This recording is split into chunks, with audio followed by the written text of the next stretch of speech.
Welcome back to the Haunted Therapist podcast, where we explore trauma, psychology, spirituality, and the paranormal. I'm Brett, your haunted therapist, and today's guests are Taylor and Mitch from Paranormal Teej. I'm saying that right. Yeah, you're good. Just on an episode of their podcast, Paranormal Teej, with Go Spill the Tea, and I was like, we have to continue this conversation because I had so much For fun. sure. And listen, Haunted Hearts, if you spent any time on paranormal TikTok, chances are you've come across their haunted doll investigations, spirit box sessions, conversations around ethical spirit keeping, which I love those. And together they've built a massive community across TikTok, Instagram, YouTube by approaching the paranormal from a place of curiosity. I love that, respect, and compassion rather than fear. And today we're going to get into what it's like living with haunted dolls, how the paranormal has maybe impacted their relationship or their personal lives, and the psychology behind attachment to haunted objects, actually. And whether any of these dolls might actually need a therapist, because They that could be do. an interesting collab. They do. We'll be calling you up for that probably. Yeah, for sure. Okay, that'll be our third session together. Perfect. So let's get haunted. So for people do who it. may not know you guys yet, how did Paranormal Teej begin? And tell me about the name. I got to know where the name comes from too. Yeah, Teej is actually my childhood nickname. My dad has been calling me Teej since I was like a little kid. And so that was just kind of a natural. I have a lot of nicknames. That was one of them. It stuck and it worked out. I had no intention of being a content creator. This is completely on accident. My account was actually originally my personal account. Like, this was like a 30 people follow me, and it's like my friends in real life. I posted videos of us hanging out and just like screwing around. I posted videos of the books I was reading, and I posted a couple videos, like 3 or 4 videos of our haunted dolls, and the public found them and somehow and kind of showed up, and just a lot of people had a ton of questions for us about them, which I didn't expect. I really didn't expect anyone to see them. A lot of people had questions, so I was just kind of like answering those questions because it was just something that I did. And still, my account was not a paranormal account. I was just like, oh, these are nice people, whatever, I'll help them out. And then more and more people started finding them, and they just kind of, something I didn't expect was that, like, how many people they resonated with in ways that, I thought people would be like, okay, this is either A, a super weird thing this girl is doing, or B, not resonate with them as much as they resonated with me, right? Like, usually it's like the person kind of thing. What I found was the complete opposite, where people would hear their stories and their backstories would resonate with people's life stories, and people got very, very attached to them, Wow. which was really cool. And it was very interesting to see how every single haunted doll in our collection has their own individual little, like, fan base. Like, I would have people that would be like, oh, I follow you just to watch Jer or just to watch Dick or whatever. And like, they each kind of had their own little subsection of people that like really they connected to. And so I kind of saw it as an opportunity because, we weren't scared of them. We love them, we appreciate them for who they are. I saw it as an opportunity, like, okay, instead of doing the content creator thing, I'm going to do this in a way that's like, I want you guys to see them the way I see them, which is through a lens of respect and appreciation and, all of the great things that I think about them. Like, I don't think of this as like my weird, scary, spooky hobby. Like, this is something I love, and, we care about them very deeply. And so I just kind of posted about them the way that I see them, and it kind of took on a world of its own. And I was like, oh, okay, this is a haunted doll account. That wasn't the plan, but that's just what it's turned into. And here we are, what, a year and a half later. So yeah. It's only been a year and a half? Yeah, it has not been long. It's like Wow. since we really started on TikTok. So I So think we've only that's had first haunted doll like 2 years maybe ago. over 2 years ago. Like, Yeah. that's it.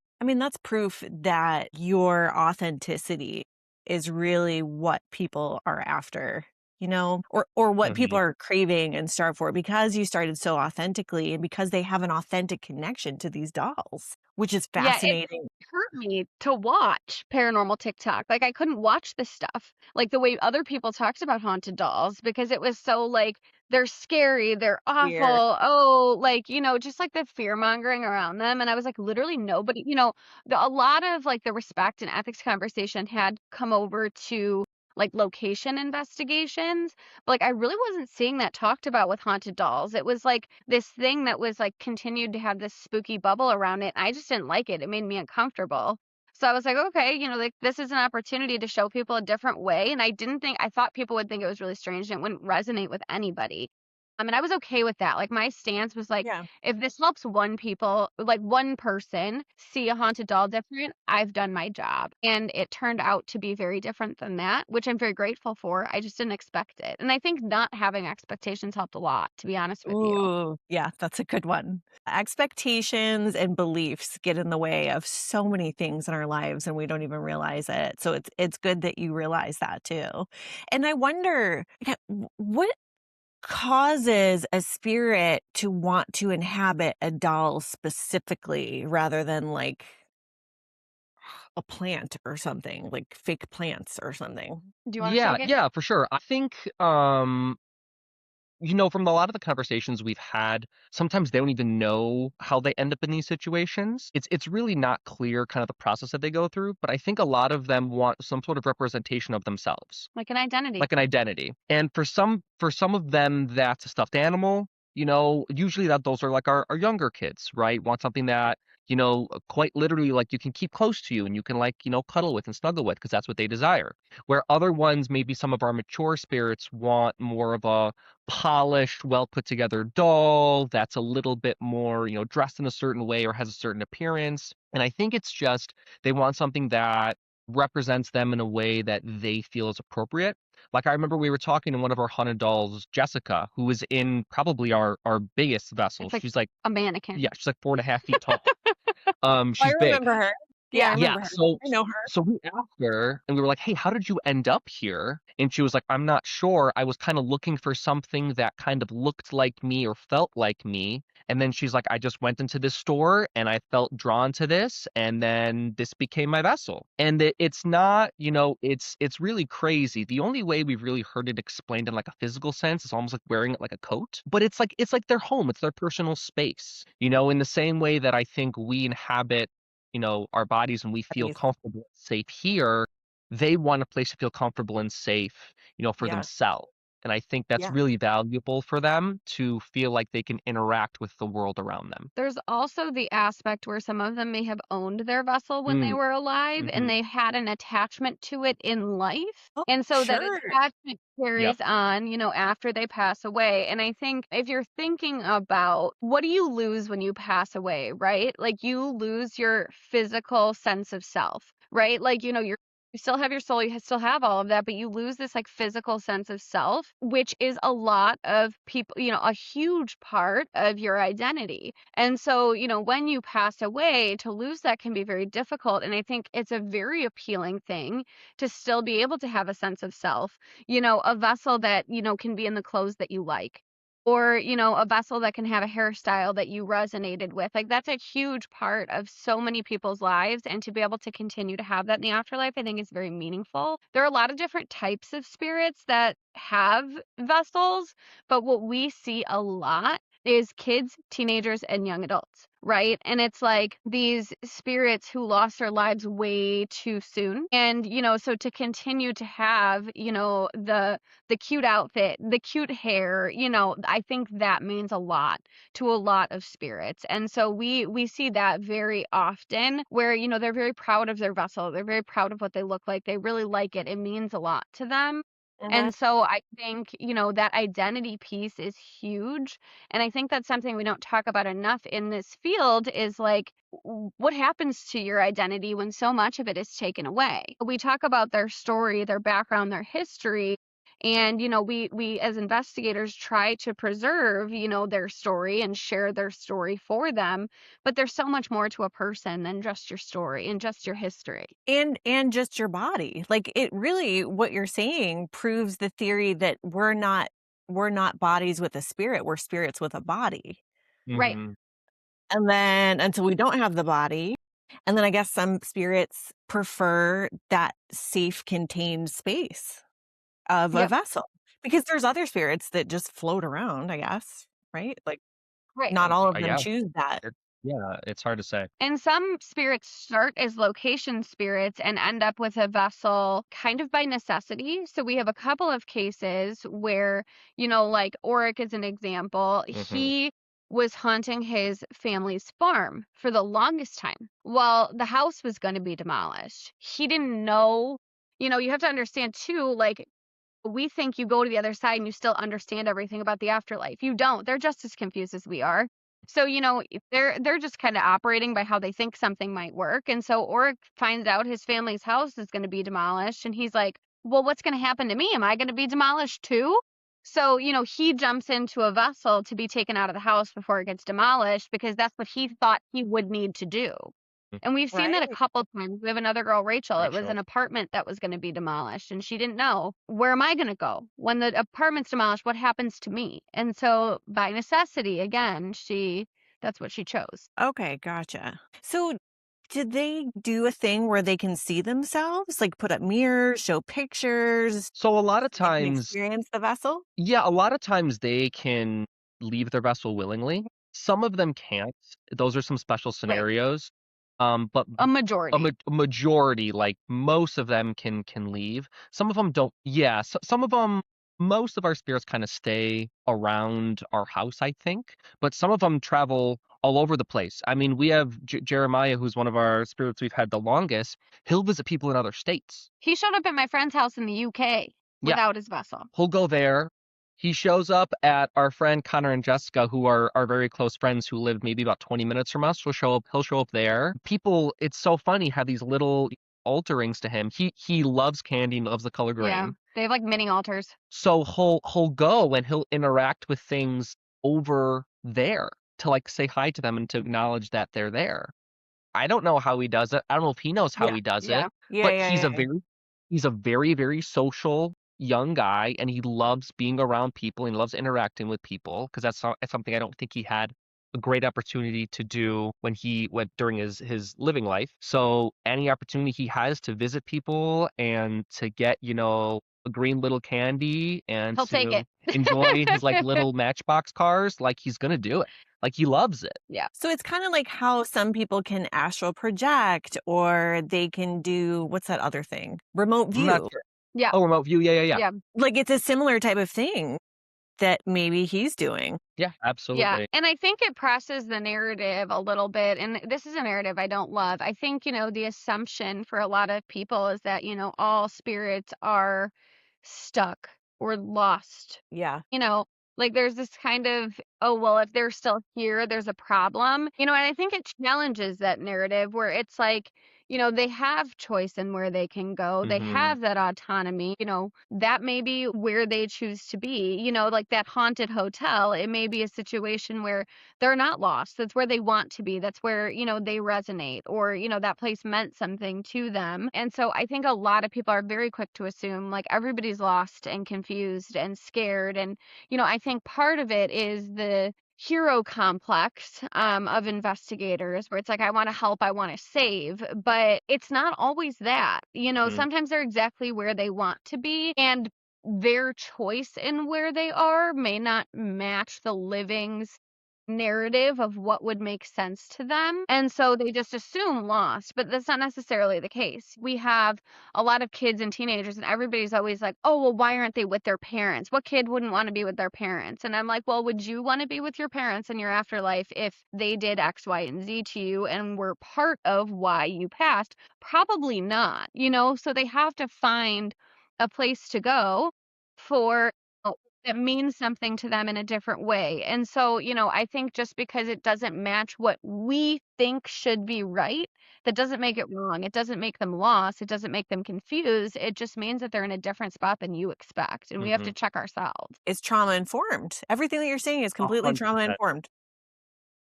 Nice.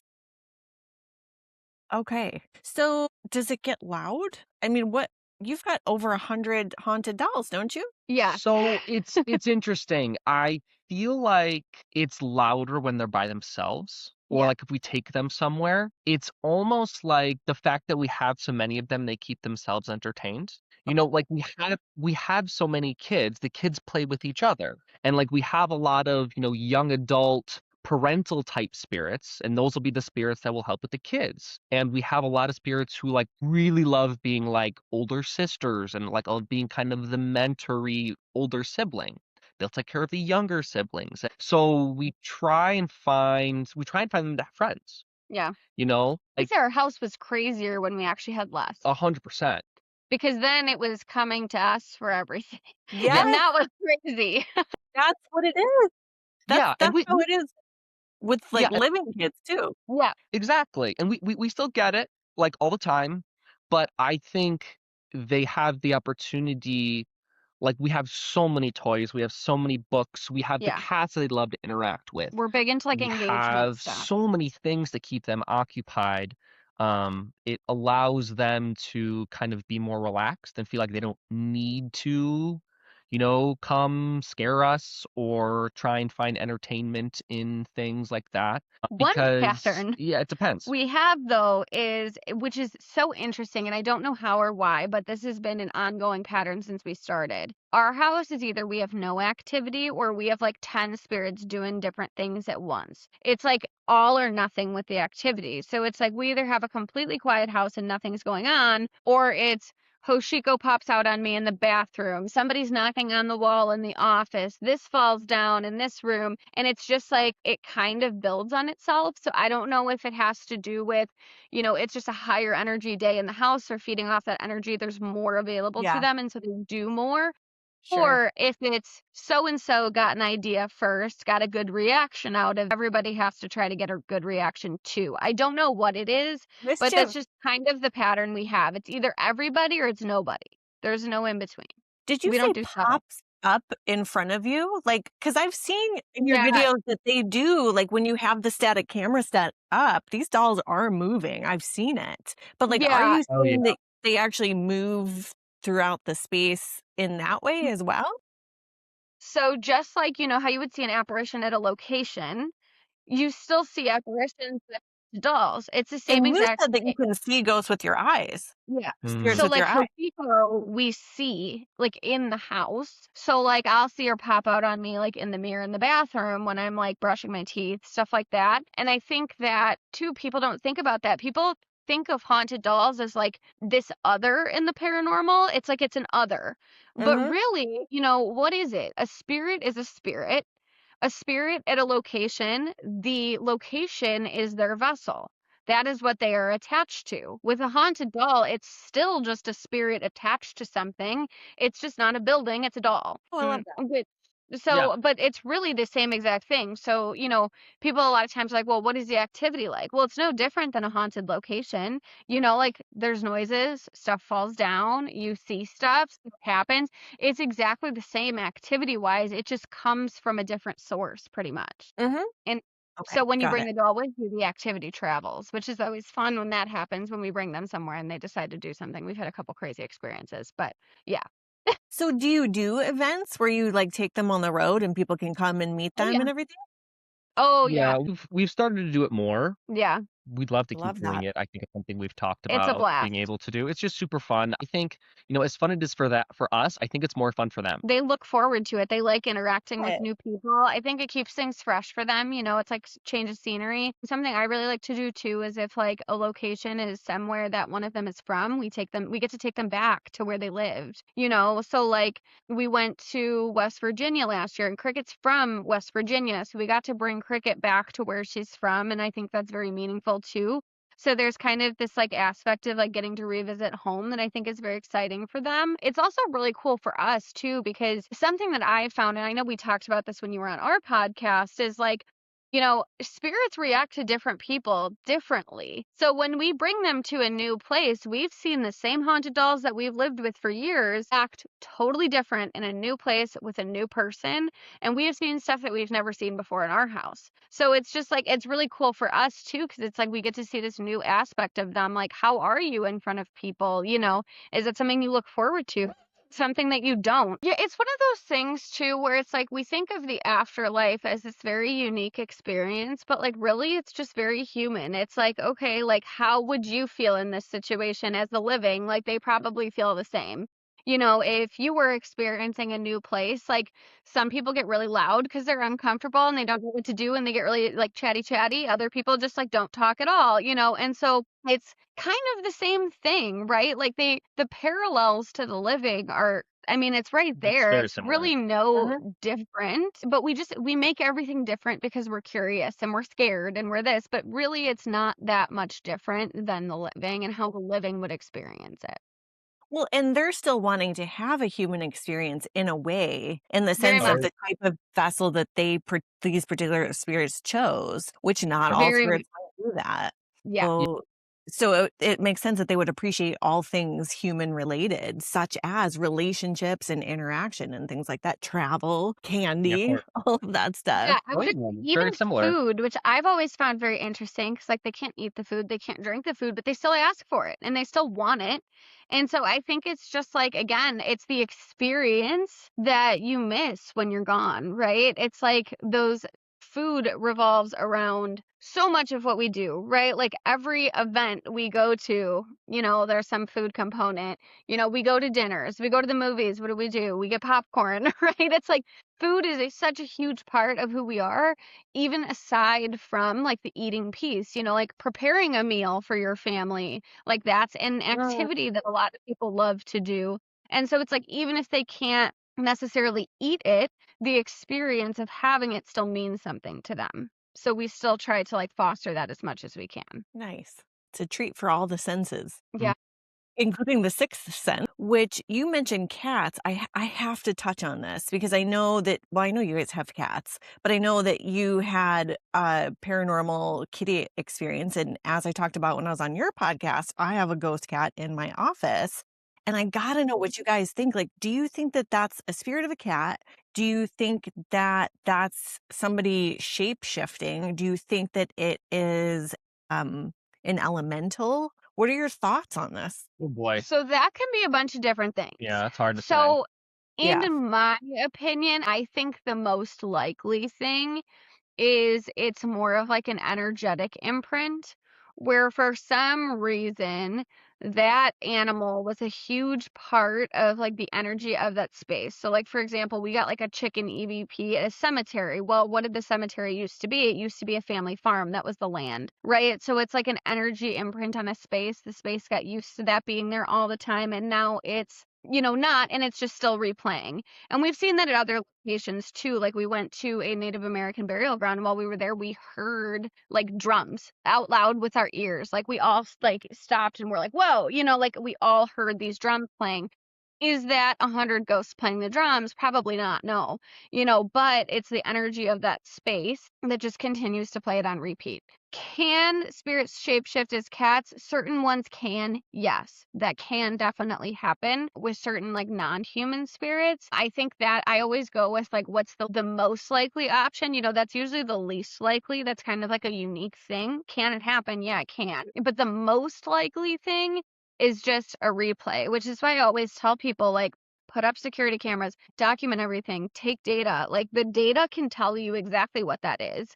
Because when you're dealing with something like that, like let's say, you are catching, shadows of this, write down the time you get it because you can see, is it a loop or is it not? Because, okay, if you got a shadow on your camera of this animal at 1 p.m. today, if you get that same shadow tomorrow at 1 p.m. and the day after at 1 p.m., that tells you that's just a loop that's replaying. And it's not like, a novel thing. Now, if you're having a bunch of variation in your data, then you can say like, oh, okay, like what's going on here? So that's something I always suggest is like data collection is everything. Like just seeing the times, the dates, the lighting outside, the moon phases, like being able to compare all of that, look at it and say, okay, what are the patterns here? That can tell you so much about what something is that otherwise you're just like, oh, I had this weird experience. Oh, I had another weird experience. Oh, this is the weird experience I had today, and you're just collecting weird experiences. And It's it's all actually influenced by your pretty- emotions and how right, you're Totally. feeling at the time or how you're looking at it, right, and which we talked about too. The other thing was patterns and how that maybe plays a bigger role in the paranormal than like the ability to have the scientific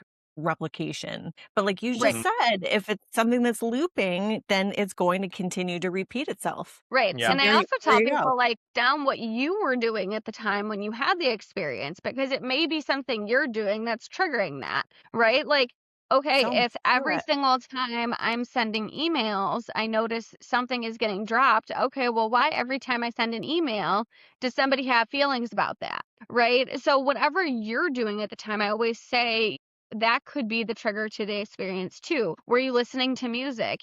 We have a couple spirits where like specific music will set them off. Okay, if I'm playing 80s rock music, Sylvia is going to do something about it. So, writing down everything environmentally outside of the activity is also very valuable because sometimes we are triggering activity and we don't even know we're triggering it. We have no idea. We're just like, Yes. oh my gosh, something happened so cool. And we stop there.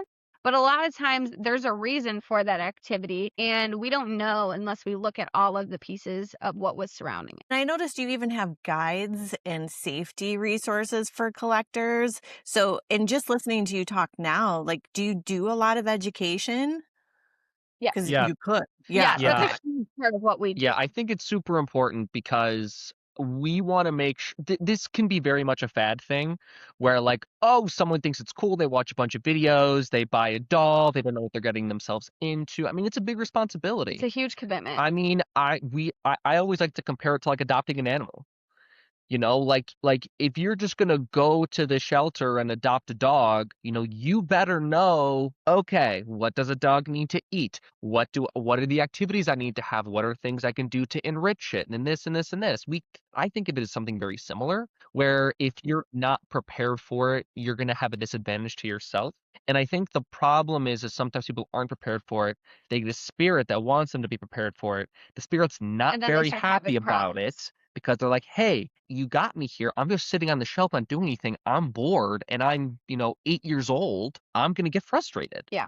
And then people start having negative experiences and then they say, oh, well, this doll's not doing anything. It's the same exact thing where if you had a dog that was a really high energy dog and you never walked them and you never let them Yeah. outside, they're going to go to the Why are you bathroom surprised they're inside. They're acting going to like a dog? Exactly.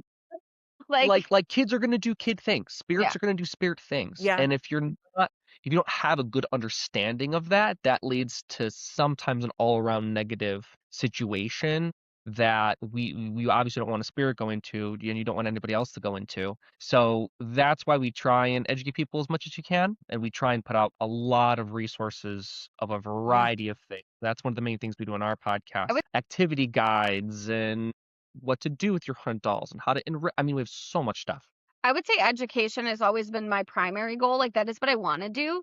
But my thing with this, right, is like unfortunately, paranormal entertainment has trained the people for this instant crazy, crazy, crazy, crazy, crazy activity. And, this like fast paced, wild, etc. And so, like, paranormal education, unfortunately, like a lot of people really aren't interested in unless they're really, really far into their paranormal journey, in which case, like, there's a lot of disrespect along the way that they get into. There's a lot of this. So I've purposely tried to make my account. We do education, but there's also a lot of fun stuff too. Like there's also fun stuff that you Yeah. can, like just where it's like our spirits being relatable, them answering silly questions. So you get to see their personalities, like things that somebody who doesn't care about education will come and look because they want to see, like fun aspects and there are a lot of fun aspects and like those moments are real. But I definitely try to highlight those fun moments we do have because people who don't have any experience will come to watch that and then they'll land on a page full of education and then they're forced to watch that too. So I've kind of done that on purpose because I want people to, my goal is that when somebody inevitably comes across a spirit, whether it's a haunted doll that they came across on accident or a spirit at a location, like my goal is that that person will think back to what they saw and be like, okay, maybe all I need to do is say hello. Maybe I can be nice. Maybe I don't need to threaten this spirit or challenge them or yell at them to get out.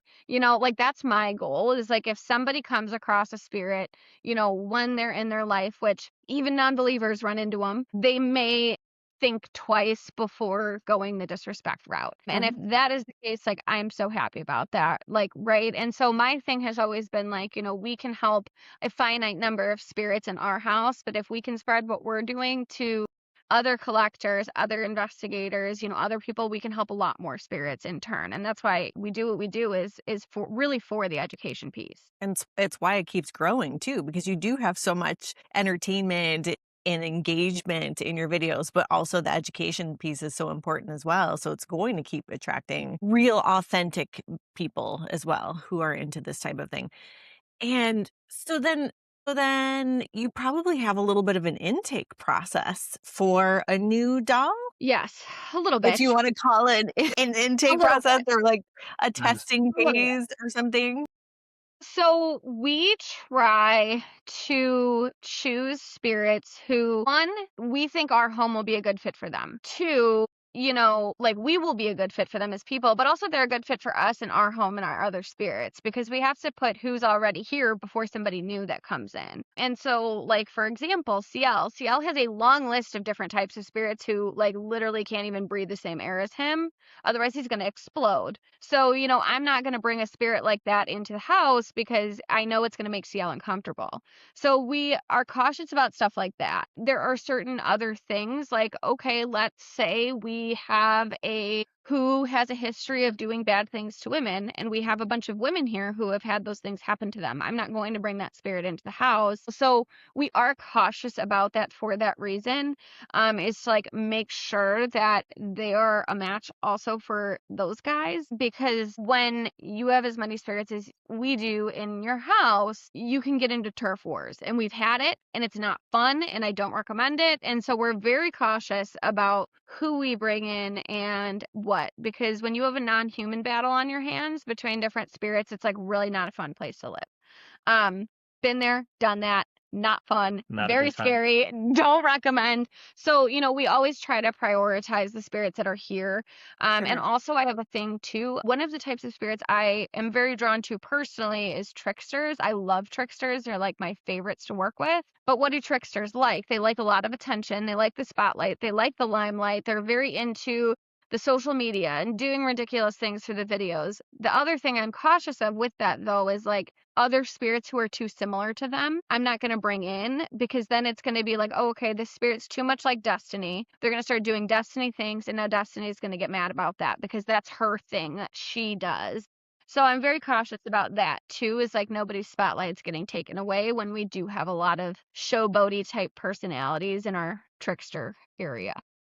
Well, I mean, you are a Leo, so you Yes, probably enjoy the theatrics of it all. I do. So I it very makes much sense why enjoy you're the drawn. theatrics. I love the theatrics of it. I think they're hilarious. They're so Yeah. inappropriate. That's funny. Yeah, which is the best type of humor, honestly. Yeah.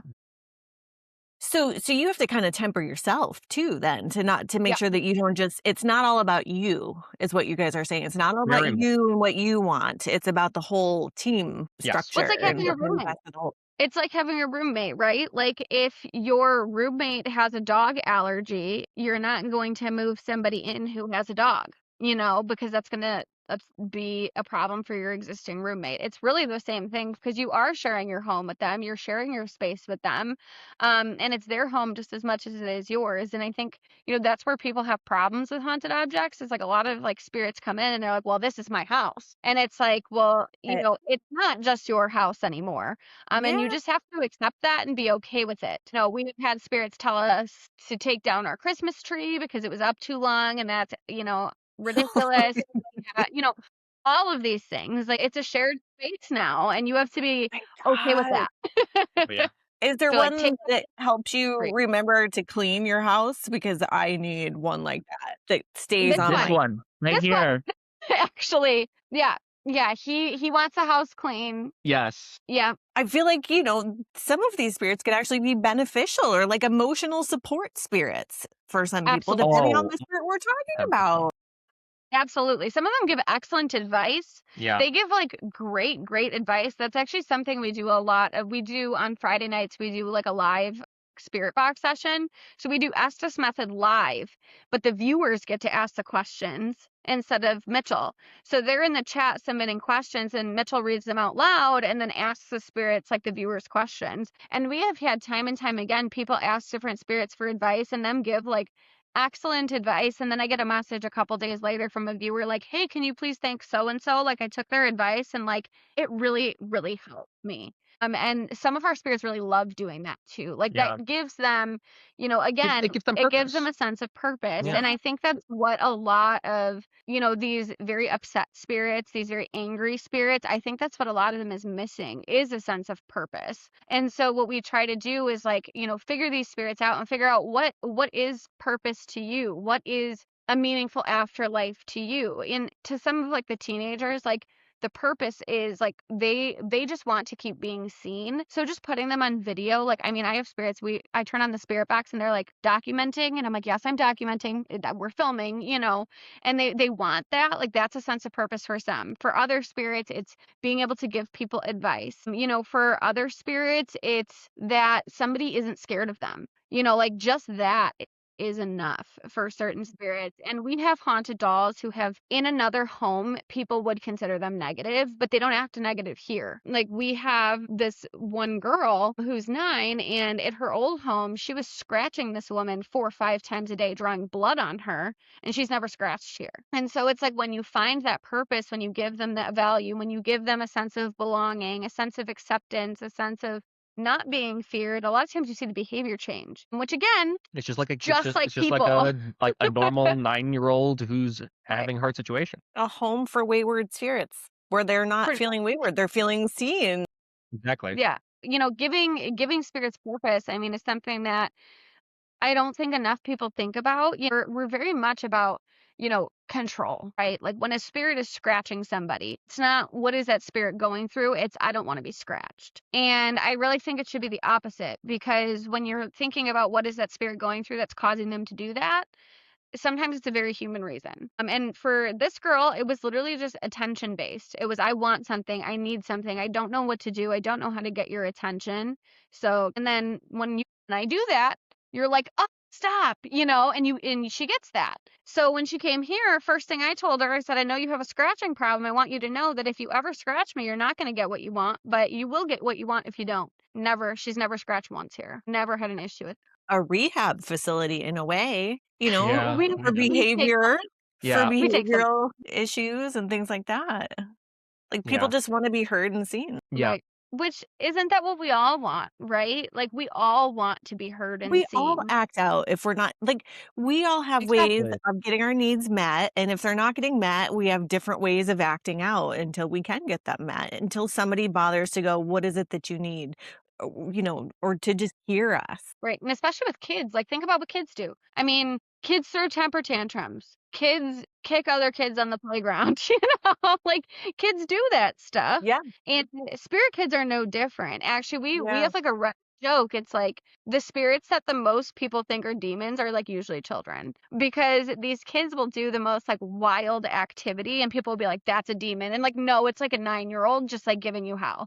Like we have this girl, Sandy, Sandy.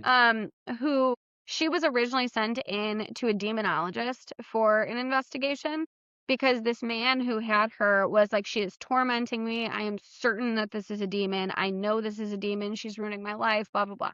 Sent her into the demonologist. This is a little girl with a serious sense of humor. Like, this is like poop and fart jokes coming through the spirit box sense of humor. And they asked her why she was doing that to this man. And she said, because he had fuzzy eyebrows and I didn't like that. And it's just a little kid. I mean, so it's like there's very human reasons for these things. And we just, I don't know. When the second the word ghost comes into the picture, it's like we throw out everything we know about human beings. Out of fear, out of lack of understanding, lack of education, misinformation, all those reasons. Yeah, I Things that think you can't see. it's all the above. When you can't see them, you come up with your own conclusions and you don't have as much physical, this is what's happening. So your mind fills in the blanks, I think. Yeah. So have you ever had to rehome a doll? Or have dolls been, it sounds like, okay. Yeah, Twice. we've had a couple scenarios. One, we had a doll that we ended up getting here who just kind of told us, "Hey, I want to go somewhere else. This is where I want to go." She's very And introverted. this was not the space for Our her. house is too wild. And we got her to a great space. Yeah, my mom has her now. Yeah. The other So it works. one was a very unique situation in which it was a very Religious. it was a very, very, very, very, very religious. It was a very old, like former kind of love affair situation that was, It from was a hundreds of mess. years ago that was just kind of a It mess. was a mess. It was not great. She was calling And everybody demonic too. yeah, Like it we was not have good. spirits who are like we have spirits who are pagan and they were demons and this kind of thing.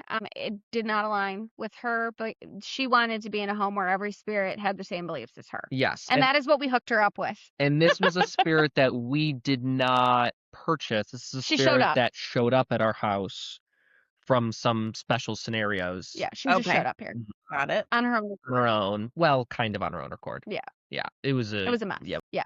And it just wasn't a match. And when it's not a match, we find somebody who is a match. Yeah.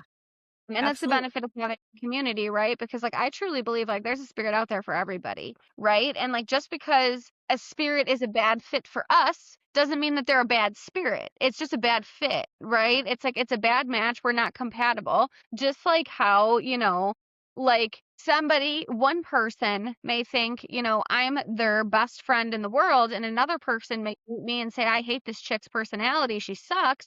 Both of those are okay. That doesn't mean like, I'm a horrible person. It just means like this person is not like I am not this person's cup of tea, and that's all right. Right. And so it's like one of those things where it's the same thing with spirits. It's like instead of labeling them negative because they didn't like your home, it's just find them a home that they'll like. Yeah. Well, and I love the idea too, like we were talking earlier about, emotional support spirits, if we want to call it that, where, God, it begs the question of, especially you guys, because you're stewards of these spirits, where you could find someone and if it was appropriate to rehome one that for somebody, or even just temporarily for somebody who's like grieving or going through a difficult time or a mental health crisis or something. It sounds We like had some a of these situation like spirits. that. What's that? We had a situation like that, actually. A friend of ours, her mom was going through some medical stuff. Mom lived in Brazil. She needed to travel alone to Brazil for a couple of months to take care of her mom. She was very, very, very anxious about that. She was worried about safety. She was worried about being alone. It was very stressful. So she asked me if she could bring two of our spirits with her. And so she brought Terry and Diego with her. So they went with her to Brazil for a couple months, and those two ended up being like the happy point for that family during their crisis. Like they were like the whole family sent back like gifts from Brazil with them when they came home.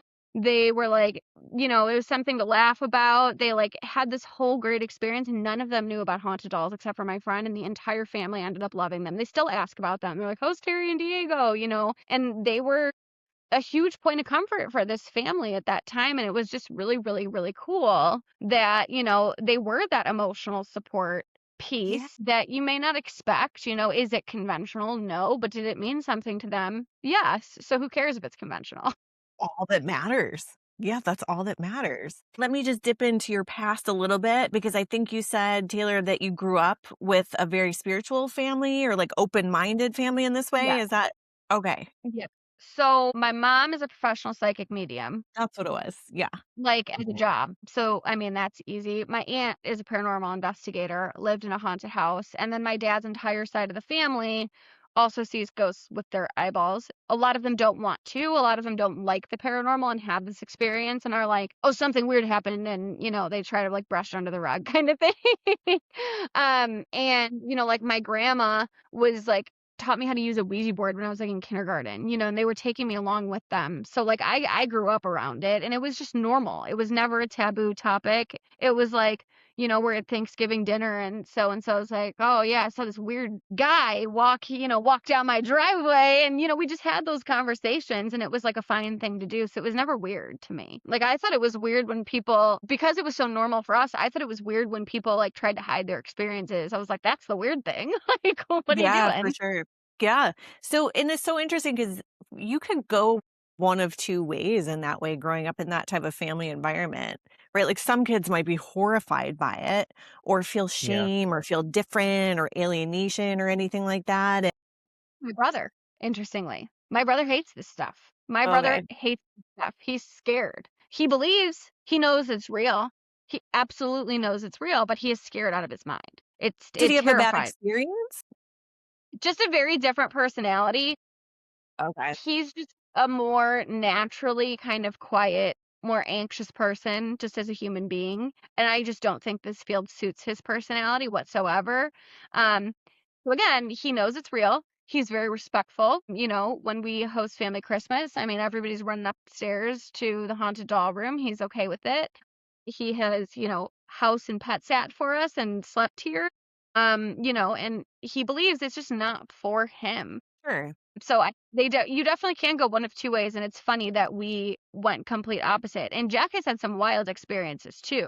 I mean, he has had like prophetic dreams, like my mom does, where it's like dreams that predict things that are going to happen in the future. Like he's had really really wild things happen. He had a dream. He had a dream when he was younger. I mean, he had this when he was like probably 10. He had a dream that he was going to meet Tyler the Creator, and he thought this was like a silly little 10-year-old dream. He was going to meet Tyler the Creator at the skate park because he liked Tyler the Creator and he went to the skate park all the time, and he had this silly dream. A month later, he actually ran into Tyler the Creator at the skate Oh, park.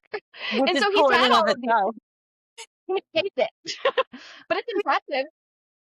So what about you, Mitch? Did you grow up spooky or did you meet Taylor and you're just like, "Well, I guess I'm all in." Not You live in really. I lived at a haunted place in college, and I was always very interested in the Mm, paranormal.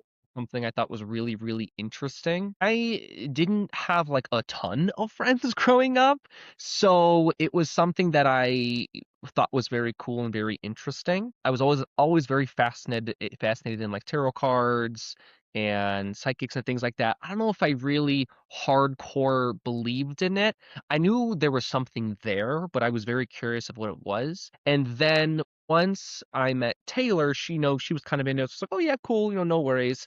And then when she started talking about haunted dolls, I originally was like, yeah, no, no, don't bring it into our house. Like, I don't want to do but you this. don't stop a Taylor on a mission. Listen, she's very headstrong, and once she's locked in on something, it is pretty much impossible to take her out of it. As much as I tried, and believe me, I tried many times, but it ended up being, really great. You ended up loving it right away though. Yeah, Like day one. I think it's something that we approach things very, very differently. I think we're very different as humans. So Taylor very much, vibes well with a bunch of the very loud, funny, outgoing, very vocal spirits, where I very much resonate with the very quiet, very like cerebral, emotional, very different kinds of spirits. So we're good at different things. So like, we have a spirit Dayu, who is this young girl who was from China. If she was with just Taylor, she'd have a terrible time. No, it wouldn't work. She's very shy, she's very reserved, but she's very, very, very intelligent, and she loves to talk, but it's really very, very quiet, and I talk with her all the time because mm, me and her, she very much gets me and I very much get her. And we spend a lot of time together. So it creates a very interesting environment where we have a little bit of both, but Whereas the spirits I pick out are very aggressive. Typically. incredibly Very aggressive. aggressive.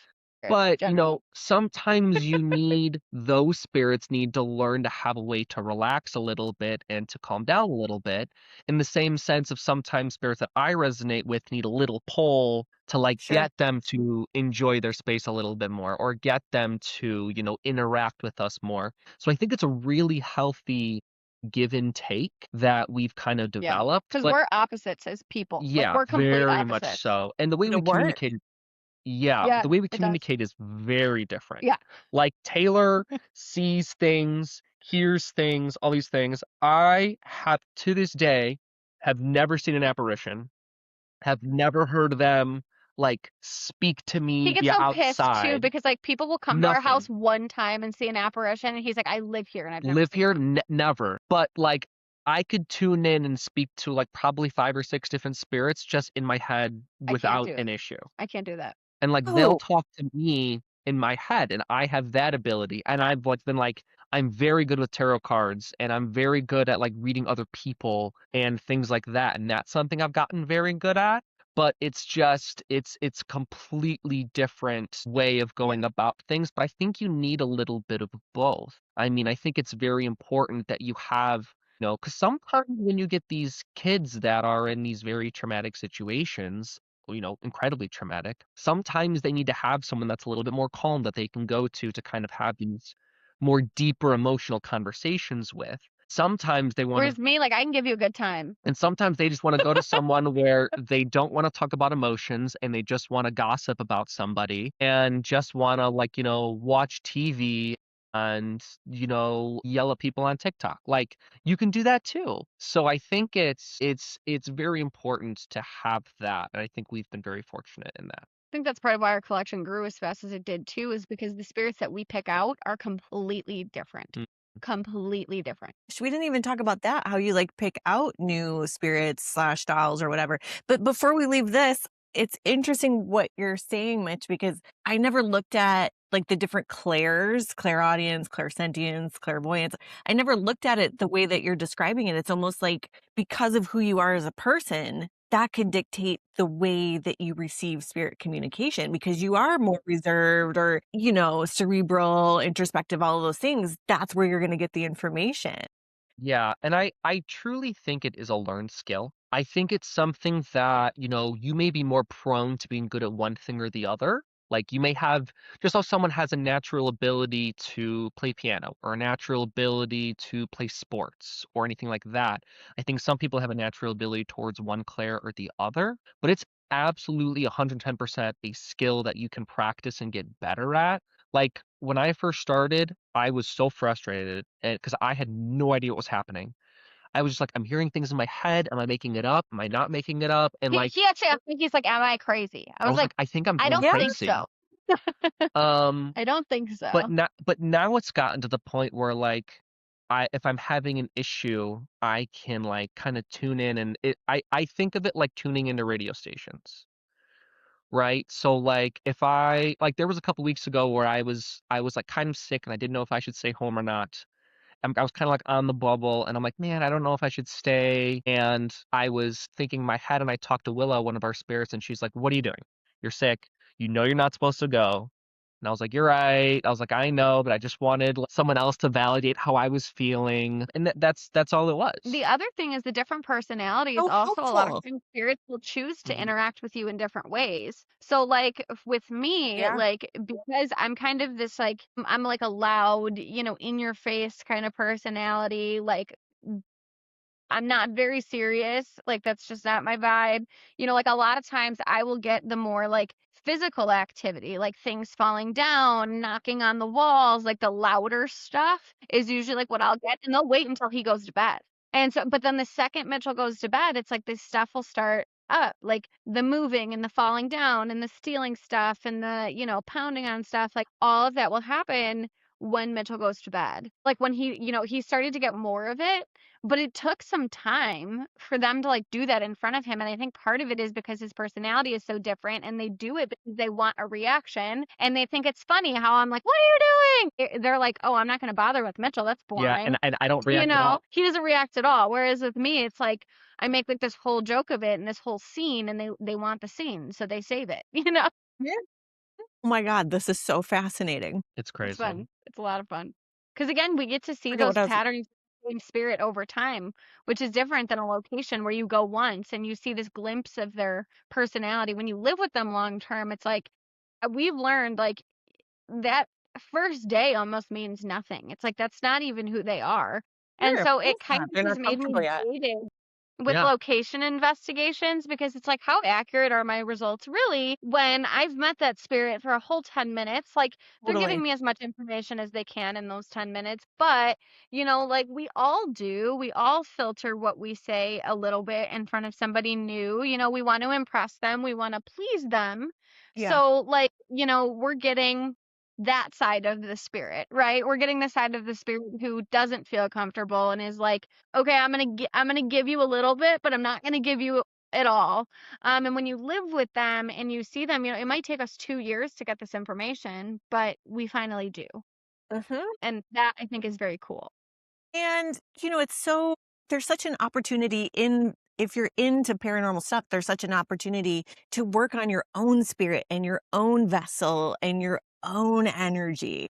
It's almost like you guys are saying it's actually almost a requirement, like to know Yeah. who you are Oh, before you adopt a new doll or a new spirit, however you want to say it. So you have to be very self aware and have emotional intelligence. Not that everybody does in the paranormal world, but it would be ideal if we did. It's an opportunity. It's an opportunity to think about meditation more so that you mm, even just so that you can get an idea of what your thoughts sound like versus a spirit's thoughts. Just so you have some You mindfulness have to yeah, and clarity of monitor, that yeah, yeah. you have to monitor your own behavior all the in your time. own behavior and what you're putting out there and projecting. It's Yeah. like, when, we have a spirit like Jer, who's a 6-year-old whose parents were really awful to him, for lack of better terms. He's terrified of people yelling. So, even if, we were to get mad, we're not going to get in our house because we don't want to upset Jer. Or like, That's one of like the ways it's Jer gets impacting your upset. relationship.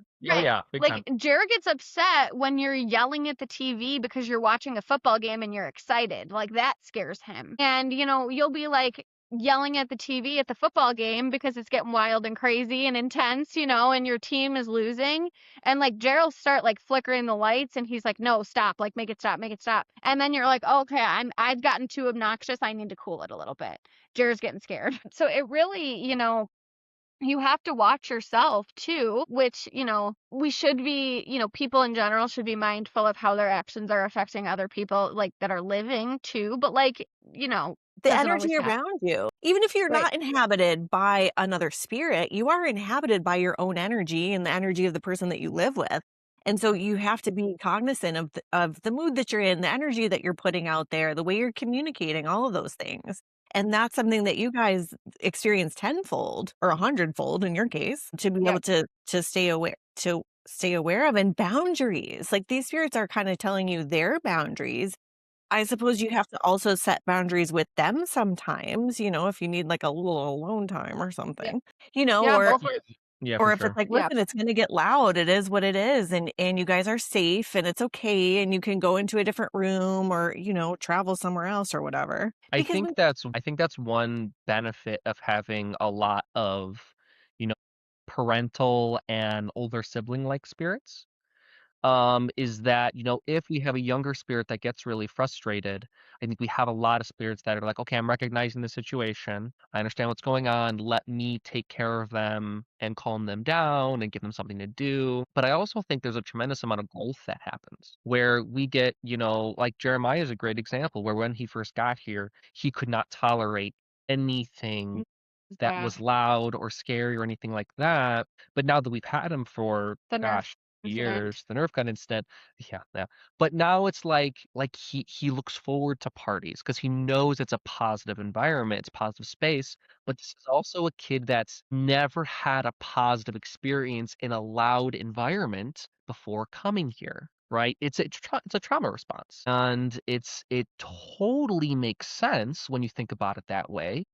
Was like a kid that was treated really poorly. He was getting yelled at by so many things and people, and all of his experiences after he passed were really traumatic. So why would here be any different? So it took him, I mean, takes him 2 years Years. to be able to get to that point. And yeah, I think he's as it tremendous does. way.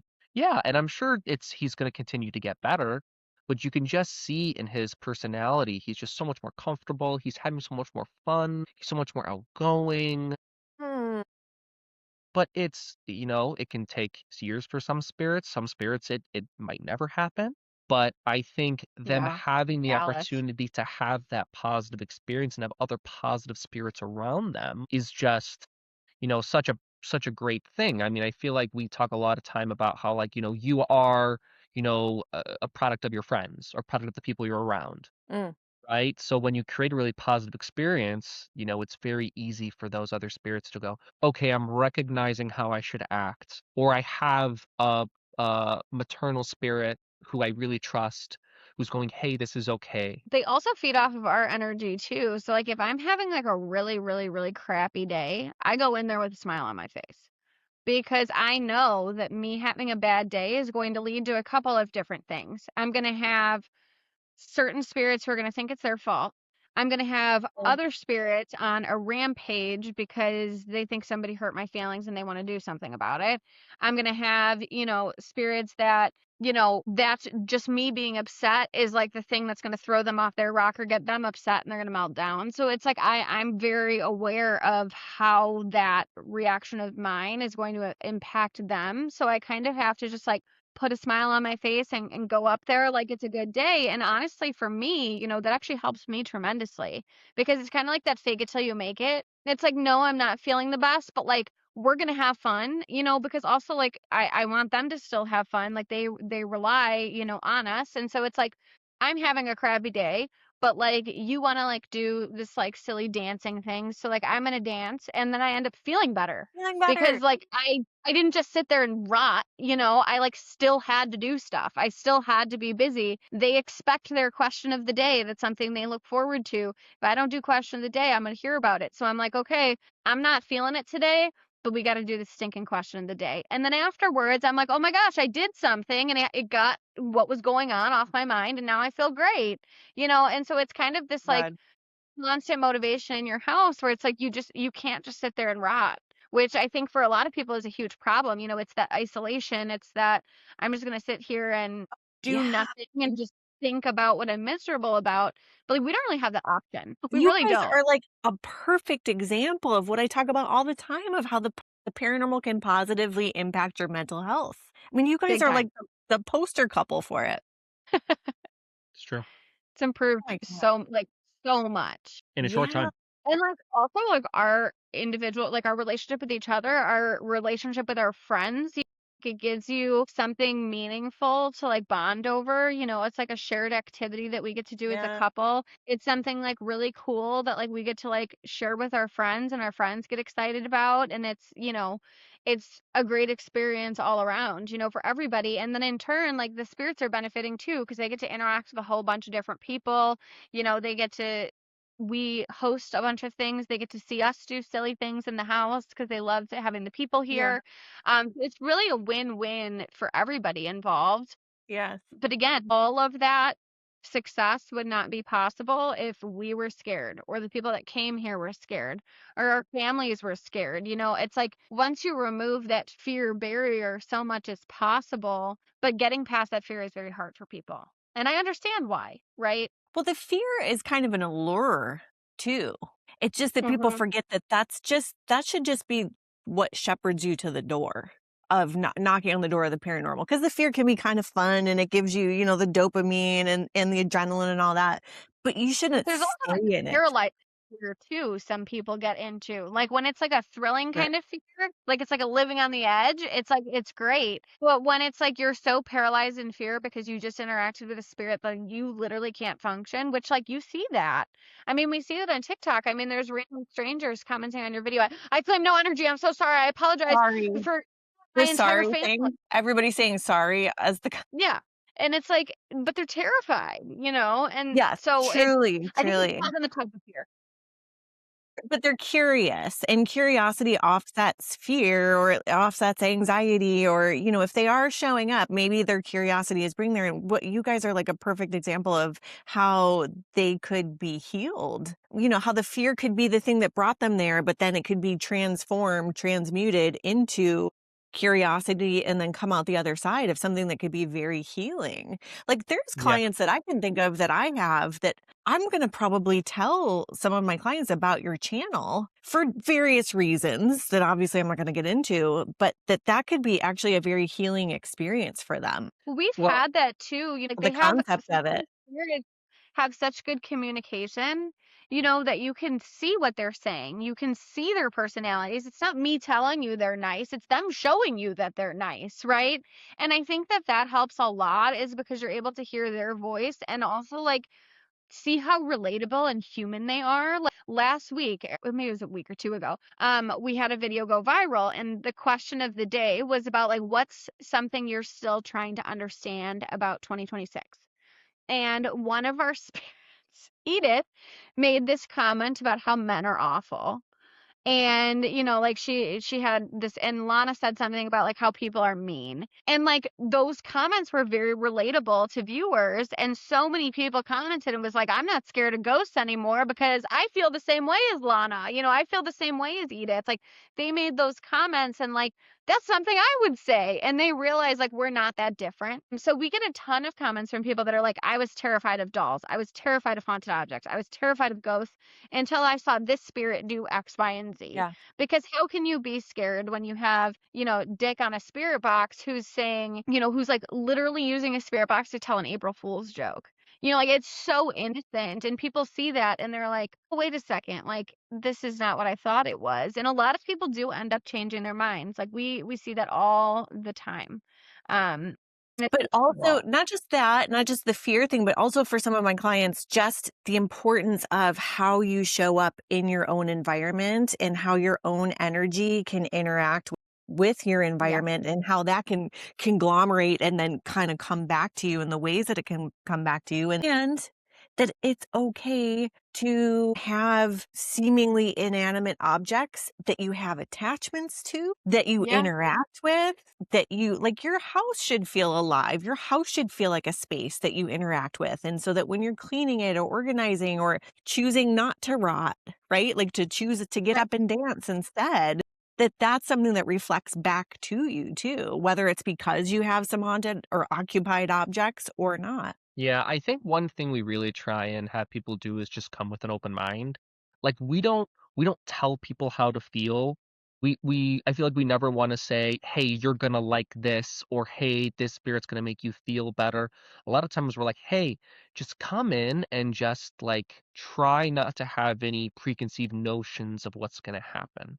And then however you Mhm. end up feeling, that's however you end up feeling. If someone comes in and they, watch a spirit box and they go, "You know what? I'm still really scared of this. This isn't for me." That's okay. Cool. That's fine. Like, It's your we experience. never want to force anyone to feel a certain way. Like, their experience should be their own.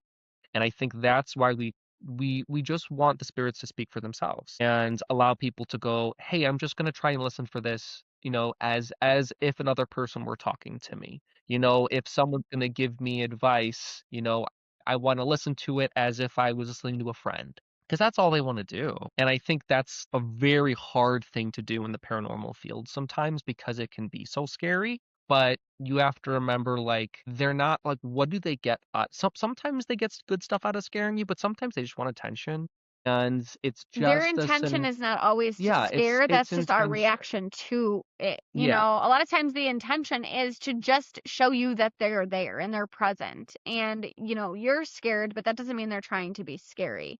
And so that's why I always tell people like try your best, after you calm down to view the situation objectively. Yeah. Like, was that scary because they did something scary or is that scary because I didn't expect it? Yes. And that can change a lot. Yes, that just happened to me this morning, actually, when I was getting out ready to come here and film with you guys.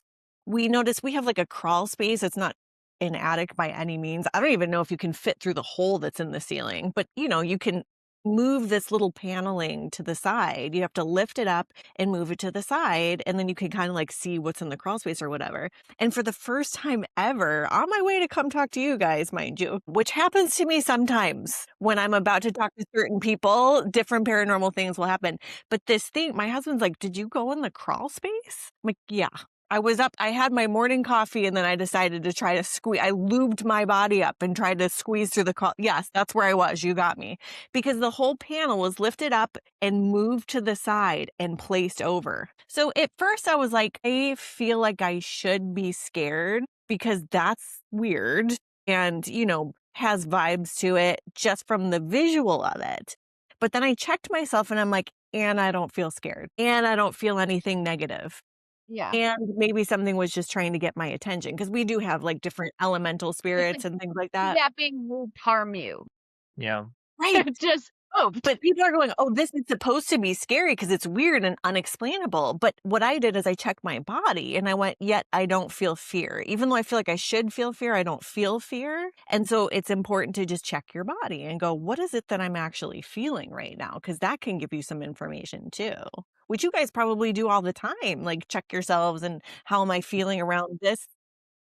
You have And a to. lot of times, the reaction you're having is just the surprised nature It's of it. surprising. Like, Yep. we have this little girl, Deanna, and one of her things is she scratches the walls, and it can be loud and it can be alarming when you're not expecting it and you're hearing scratching on your wall, right? Like, I mean, I get it. It's like nails on a chalkboard kind of Yeah. sound. She really doesn't do it anymore, though, because she's one that is stabilized since being here, so she no longer does that. But early on, we had quite a bit of this paired with shadow figures and everything else. But she would scratch the wall. And my first instinct was to be like, because I didn't expect to hear something. And my body just kind of like would lock up because you're sitting there in your quiet house. You're looking at all of your animals who are sleeping. So it's not them. Mitchell's sleeping in the bedroom. You're alone and you hear this and you're like, crap, I know that can't be anything else. But your first instinct is, my house is supposed to be quiet. Why is this happening? And you just kind of lock up. And then like, I have to stop and be like, it's literally just a noise. It's literally just nails on a wall. She's not hurting me. She's no intention to hurt me. I am not in danger. Right. It's just loud. And that's okay. It's just loud, and just because you jump scare, like, if you can check yourself after and be like, I am safe, check for signs of safety, you can move on. And a lot of times I think the dynamic that a lot of people get into with these spirits is they never realize they're safe. So then there's this whole activity followed by huge reaction, followed by activity, followed by huge reaction. And then the huge reaction start driving the activity because it either upsets the spirit thinks it's funny, they want to continue because of the reaction that you're getting. And that's when we see these big haunted house cases, like really, or, severe haunted objects cases really spiral out of control, is because like you can't mediate your own reaction. And then the two of you are just spiraling off of each other forever. Yeah, you become part of the haunting, and you're Right. probably hearing things that aren't even happening because you're so lit up, Right. and you're making Exactly. it worse. Interesting. And then your Okay. air conditioner turning on and making a noise becomes Right, that at the spirit. wrong time. Yeah, And exactly. then your light bulb that is going out because it's about to die, well, that's that spirit's fault. And then, oh, you had a bad day at work. Oh, well, my whole life is filled with negative energy from this spirit. That's why I had a bad day at work. Like, we just blame on spirits. And it's like, sometimes also, like, life is still life, regardless of if there are ghosts around or not. Like, sometimes you just had a bad day at work, and that's not negative energy. Yeah. That's real life. It's just life. Life is hard sometimes. Just because it's hard doesn't mean it's the ghost's fault, you know? Or it doesn't mean something bad is happening or wrong. That's true too. Like, we do that with our own mental health, right? We think, oh, this happened and then this is going on and I have a trouble with this over here. And so it all just becomes this big pile that we go, oh, my life sucks, or oh, I can't handle it, or all of these beliefs that we tell ourselves. When really, if you were to just segregate each thing out and look at each thing in a silo and go, okay, this requires this amount of tension, this requires this action, this I can't do anything about. It is what it is, rather than having it just be in a lump. The same thing is what you're explaining about how fear can manifest. And Look at haunted all the objects are the crossover. perfect scapegoat, right? They're the perfect scapegoat because people are dealing with hard things in their lives and they like to have somebody or something to blame, right? And how Yes. easy, is it? I mean, let's say, somebody's parents are getting divorced. Oh, well, my parents decided to get divorced, 3 months after I brought this haunted doll into my house. It's a lot easier to say, oh, well, the doll caused that than problems in my family caused that. And I understand why, right? Like, it's a lot easier to do that, to have an external sense of blame and whatever. But, that's not healthy to do that either. First of all, like, it is a way to avoid dealing with the problem that you're having and dealing with your own, issues and trauma, etc. It puts the spirit in a bad spot and it puts you in a bad spot. But I understand why people do it, because it's an external object to place all your blame onto. And I think that's what we have seen happen with spirits like Annabelle, where it's like, everything bad, like, Annabelle's on tour and the power goes out in like part of the state. Oh, well, it's Annabelle's fault because she entered the state. She entered the state and that caused the entire state to just, Yeah. for it to go out. No. But, it becomes this external thing to place blame on. Yes. Yeah. And I think that, when we talked about that with Robert the Doll, we investigated Robert the Doll also. And it's like somebody gets, cancer a year after visiting Robert the Doll. Oh, well, it's Robert the Doll's fault because I went to see Robert the Doll. And what's interesting is that's people who have what's called an external locus of control versus an internal locus of control, where the power is put outside of themselves. It's never their fault, which sometimes can make an easier experience personally, but then you never have any personal power. And it's not also good to also always have an internal locus of control where it's like everything's always my fault, right? Neither one thing is. So again, the paranormal reflecting back to us different psychological lessons and ways to be and live our lives. There's so much crossover, you guys. It's ridiculous. Well, Taylor and Mitch, thank you so much for being here. I feel like we covered, literally, I had like a list of questions and now I have more. Like I have Venn diagrams. I have, We're going to have to keep going. We're just going to have to trade. yeah, like I'll see you in a couple weeks on your podcast. This is so fun, though. I seriously could talk to you for hours. It's like, it Well, there's always, so much like, crossover. things I think about, you analyze them, and then I'm like thinking about them in a different way. And then I'm like, oh, wait, now, Same. okay, like, here's another piece, No, same. I don't know how I'm only going to be thinking about haunted dolls in the Michael Jackson movie after this. There's no way. Like, completely changed like my whole schema in my head of what life is. You got I a love haunted it. doll, let me know. I'll help you out. It's interesting because I was thinking about residual energy and like my son's, he's 14 now. So his bear, Barry, by the way, very creatively named bear, that he slept with up until probably 5 years ago or something. Like, I'm not ever going to get rid of Barry. There's no way, because when I handle him, I feel my son's energy in him. And obviously my son is still here. And so that's interesting too, is that energy can transfer even if somebody's still alive. Yeah. Yeah, energy charged objects. It's just that all that emotion, energy goes places and that's where it goes. Yep. Cool. Well, I genuinely love this conversation and your openness and your compassion too. That's a huge thing I love about you guys. And, just your groundedness in the paranormal, whereas other people might sensationalize. You have the compassion, the education piece.